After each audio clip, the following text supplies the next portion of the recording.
Welcome back to World Fame Stories, where we bring you the juiciest and most intriguing tales from the world of celebrities and politics. Today's story is one that's shaking the very foundations of the political landscape. J.D. Vance, the GOP vice president pick, is under the spotlight as a former classmate leaks private emails and text messages that reveal bombshell remarks about Donald Trump.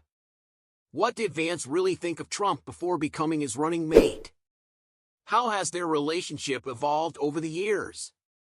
Stay tuned as we unravel this compelling narrative that's sure to keep you on the edge of your seat.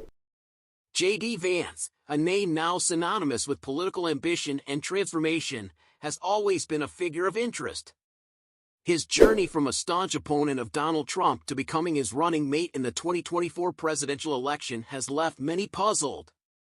Recently, this intriguing transition has been further illuminated by a trove of leaked emails and text messages from Sophia Nelson, a former Yale Law School classmate of Vance. Sophia Nelson, who is transgender, shared approximately 90 emails and text messages with the New York Times. These communications shed light on Vance's evolving stance on Trump and his views on several pivotal issues. Back in 2015, Vance didn't mince words about Trump. In one email, he described Trump as a demagogue, expressing outrage at his rhetoric and concern for the safety and acceptance of Muslim citizens in America. "I'm obviously outraged at Trump's rhetoric, and I worry most of all about how welcome Muslim citizens feel in their own country," Vance wrote.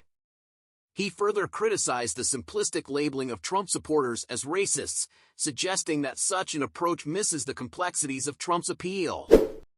Vance's disdain for Trump was evident in his conversations with Nelson. He often discussed how the media and political elites failed to understand Trump's support base.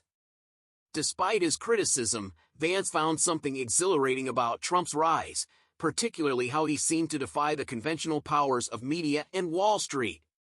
"If he would just tone down the racism, I would literally be his biggest supporter," Vance admitted in one candid exchange. As the 2016 election approached, Vance's reluctance to support either major candidate became clear. He told Nelson he was relieved to live in a state where he didn't feel compelled to vote for Hillary Clinton, though he couldn't bring himself to support Trump either. He predicted a Clinton victory, describing Trump as a disaster and a bad man. His emails from this period reflect a man deeply conflicted, aware of the dangers Trump posed yet captivated by his unprecedented influence. The correspondence also touches on other significant issues. In October 2014, after the killing of Michael Brown, Nelson and Vance discussed police brutality and racial injustice. Vance's response was telling: "I hate the police. Given the number of negative experiences I've had in the past few years, I can't imagine what a black guy goes through." This empathy extended to other discussions on race, such as the Confederate flag controversy following the Charleston church shooting. Vance couldn't fathom the continued presence of the flag, seeing it as a symbol of the very hatred that led to such tragedies. One particularly poignant moment in their exchanges came when Vance apologized to Nelson for inaccurately describing her as a lesbian in his book, Hillbilly Elegy. His sincere apology and her forgiving response, calling him buddy and expressing appreciation for his sweetness, highlight the complexity of their friendship. Despite their differences and eventual falling out, there was a deep bond of mutual respect and understanding. Nelson, now a public defender in Detroit, reminisced about their past closeness, including attending Vance's wedding and contemplating a joint podcast.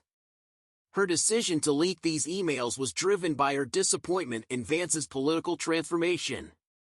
He achieved great success and became very rich by being a never-Trumper who explained the white working class to the liberal elite. Now he's amassing even more power by expressing the exact opposite, she told the Times. In response to the leak, a representative for Vance emphasized his respect for friendships across the political spectrum and acknowledged the evolution of his views. They highlighted that Vance's perspectives shifted significantly after starting a family, which he has discussed openly. There you have it, folks, a revealing look into the private thoughts and public transformation of J.D. Vance, a man whose journey from Trump critic to running mate has captivated and confounded many. This story is a potent reminder of the complexities and contradictions that often lie beneath the surface of political personas. Stay tuned to World Fame Stories for more exclusive insights and riveting tales from the worlds of politics and celebrity. Until next time, keep following the stars and digging for the truth.